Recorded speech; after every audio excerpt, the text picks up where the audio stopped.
Joining me now is the eSafety Commissioner, Julie Inman-Grant. Julie, thanks so much for your time. So what kind of things were going round on Twitter that breached this rule?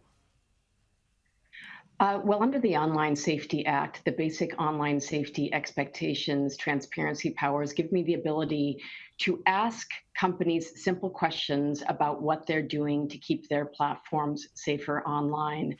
Of course, we wanted to focus on the highest risk, highest harm forms of online abuse and illegal content, and specifically child sexual exploitation, sexual extortion, which is targeting Australians between the ages of 14 and 24, as well as harmful algorithms.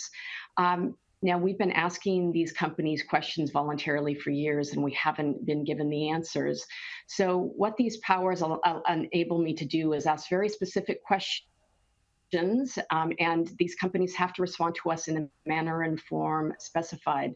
Now, we originally gave them 35 days, but we ended up going back and forth about 7 months to finally get the information, or in fact, in the case of Twitter and Google to a certain degree, incomplete or inaccurate information to the questions we answered. Now, Google provided us generic answers to very specific questions about where they were deploying their child sexual abuse material detection tools, but there were instances where Twitter just left things completely blank. Really legitimate and basic questions like, now that you've culled all your trust and safety teams, how many people do you actually have working to safeguard this platform for hundreds of millions of users around the globe? We got no answer. So what about X and Twitter? But what about places like Facebook and Instagram? If this is happening at Twitter, how widespread is this on other platforms then? And do you suspect they have the ability to control this, or is it just so unwieldy that it is really not policed at social media companies like this?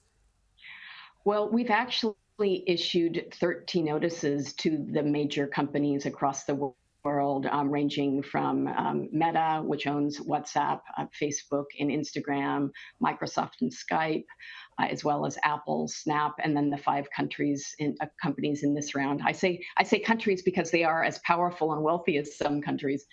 So sorry for the mistake. But none of them are doing, first of all, what they say they're doing. You will see these platitudes about, zero tolerance for child sexual exploitation. And the technologies have been around for well over a decade to be able to safely and in a privacy enhancing way scan for known child sexual abuse material. And this has been the subject of 2 years of negotiations with these same companies around mandatory codes and standards. So it is turning a blind eye to crime scenes happening on their platforms. It's effectively creating predatory hunting grounds for adult offenders to target children, and not only the hosting of this content, but the sharing and amplification of this content. So we need to ask companies to be more transparent so that we know what they are and are not doing, more importantly, and then we will have to use our other powers and work with other governments to actually get them doing what they should be doing. Just as car manufacturers embed seatbelts, or we've got food safety standards or surge protection on electrical goods, technology industry needs their seatbelt moment, and they need to be dealing more effectively with illegal content like child sexual abuse.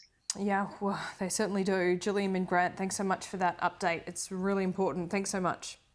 Thank you.